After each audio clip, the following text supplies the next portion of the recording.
രാധേ കൃഷ്ണ നാരായണീയം ദശകം 89 വൃകാസുര കഥ ഭൃഗുപരീക്ഷണം ച രമാ ജാനേ ജാനേ യദിഹ തവ ഭക്തേഷു വിഭവോ ന സദ്യഃ സംബദ്ധ്യഃ തദിഹ മദ കൃത്വാ ദശമിനാം പ്രശാന്തിം കൃത്വൈവ പ്രദിശസി തദ കാമമഖിലം പ്രശാന്തേഷു ക്ഷിപ്രം ന ഖലു ഭവദീയേഷു ദികഥാ സദ്യ പ്രസാദ ഋഷിദാൻ വിധിശങ്കരാദീൻ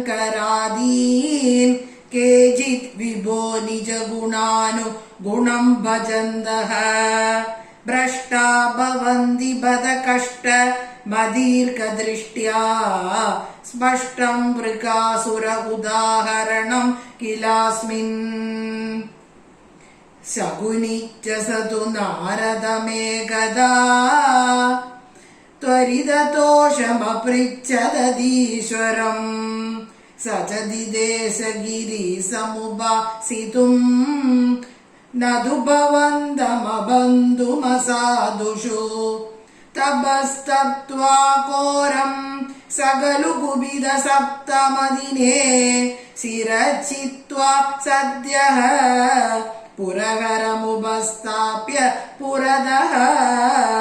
അധിക്ഷുദ്രം രൗദ്രം ശിരസി കരദാനേന നിധനം ജഗന്നാഥാദ്വവ്രേ ഭവതി വിമുഖാന കൗശുഭദീഃ മോക്താരം ബന്ധമുക്തോ ഹരിണപതിരിവ പ്രാദ്രവത്സോദരുദ്രം ദൈത്യാഭീത്യ സ്മദേവോ ദിശി ദിശി വലദേ പൃഷ്ഠദോ ദത്തദൃഷ്ടിഃ തൂഷ്ണീകേ സർവലോകേ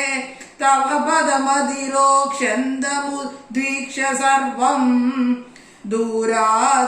ദൂരാദേവാഗ്രതസ്ത്വം പട്ടുവട്ടുവപുഷാ തസ്തിഷേ ദാനവായ ഭദ്രം തേ ശാകുനേയാ ഭ്രമസി കിമധുനാ ത്വം പിശാചസ്യ വാചാ സന്ദേഹശ്ചേന്മദുക്തൗ തവ കിമു ന കരോഷി ഉംഗുലീമംഗമൗലൗ ഇത്തം ത്വദ്വാക്യമൂഢ ശിരസി കൃതകരഃ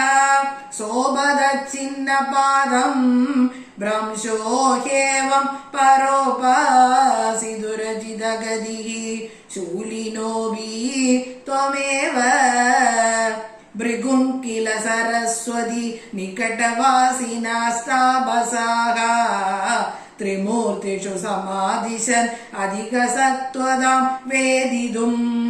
അയം പുനരനാദര ദുദിതരുദ്ധരോഷേ വിദൗ ഹരേ വിജജിഹിംസിഷോ ഗിരിജയാദൃതേ ത്വാമഗാത് സുപ്തം രമാംഗഭുവി പങ്കജലോചനം ത്വാം വിപ്രേ വിനിഘ്നതി പദേന മുദോദിതസ്ത്വം സർവം ക്ഷമസ്വ മുനിവർയ ഭവേത് സദാ മേ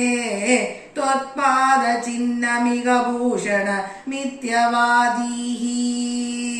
നിശ്ചിത്യതേ ച സുദൃഢം ത്വയി ബദ്ധഭാവാഃ സാരസ്വതാ മുനിവരാ ദദിരേ വിമോക്ഷം ത്വാമേവമച്യുത പുനശ്ചുതി ദോഷഹീനം സത്വോചയൈകതനുമേവ വയം ഭജാമഃ ജഗത്സൃഷ്ട്യാദൗ ത്വാം നിഗമനിവഹൈർവന്തി ഭിരവാ സുതം വിഷ്ണു സച്ചിത് പരമരസ നിർദ്വൈതവപുഷം പരാത്മാനം ഭൂമൻ പശുപവനിതാ ഭാഗ്യനിവഹം പരീതാപശ്രാന്തൈ പവനപുരവാസിൻ പരിഭജേ സർവത്ര ഗോവിന്ദനാമ സങ്കീർത്തനം ഗോവിന്ദ ഗോവിന്ദ ശ്രീഹരയേ നമഃ.